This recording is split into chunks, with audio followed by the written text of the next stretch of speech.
Well, we're here with the founder of Global United, and Lutz, I find it a great project that you're working on. Tell us a little bit more about it. Well, Global United, by now we reached the point that we are one of the biggest, or maybe the biggest football charity when it comes to environment, global warming, climate change. And, well, what we want to do, by now I have around 300 players, former world-class players. I mean, I will name a few in a minute. We have them together, and we have actually two aims. Number one, we want to raise the awareness about the problem, which, well, I think we did a good job about that. But secondly, we also want to raise some funds and invest again in really reasonable, good projects all around the world, to do something together. And I mean, the idea is to have superstars involved like Freddy Bobic, like Lothar Matthäus, like Cafu, or many, many other players from all over the world.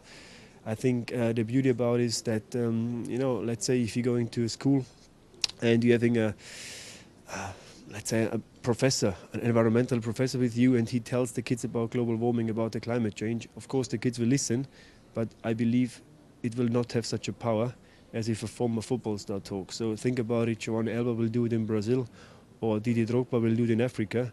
I think it will be like a snowball effect, and it will be very, very successful. So I think the power of football, once more, it always managed to solve so many problems. It can solve racial problems, religious problems, even wars.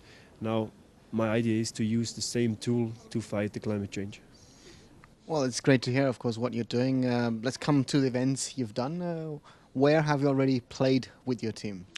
Oh, we had various events by now. I mean, of course, we always go using the winter months in Germany to promote in different indoor tournaments like Riesa, Zwickau, Chemnitz.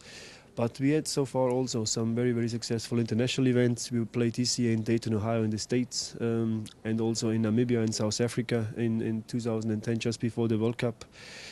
But now 2011 is coming, and we have good plans again. We're planning a game in India. We will play a game against the national team of Greenland. We will sure play again a game in Africa, most likely Namibia again. And of course in 2012 or maybe 2013, the big event will be the first game ever in Antarctica. So I will fulfill my aim to play on 7 continents. Nobody will catch that one. And secondly, of course, I think it will be the biggest game when it comes to climate change, because to play in the ewige ice, in the icy planet and the icy continent, I think it will be something really, really special, and there we can get the biggest awareness you can imagine.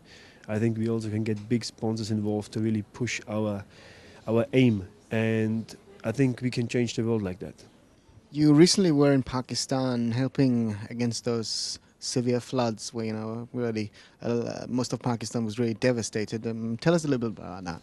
You see, why I want to do that. I mean, you see, it's very easy to have a football team where the players flying around and play some games. There will be people will think, well, they're having a bit of fun, having good food and playing a football game.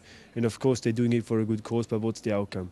I want to be different than that. And I think we proved now with some of the events now in Pakistan. I mean, it was really, really, it was horrible. And Winton Rufer, former Oceania player of the century, Tony Sané, American national player, everybody knows him from the German Bundesliga, and Michel Denzi, which was a captain of DRC, Congo national team, and myself. We flew to Pakistan, and we didn't make just picture or a movie, so we went really into the area where we came with the boats to villages where for 3 weeks nobody was.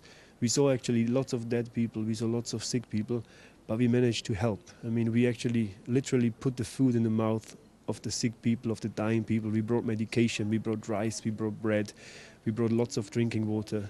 And it was one of the best feelings I had in my life. I mean, I was very sad, there was lots of tears, but after 7 days when I came back home to Germany, I felt really, really proud. And I think we achieved something which is really, really rare, that you're getting former top professional football players to travel into a dangerous country and actually do humanitarian work like we did directly in front where it was really dangerous, to help people.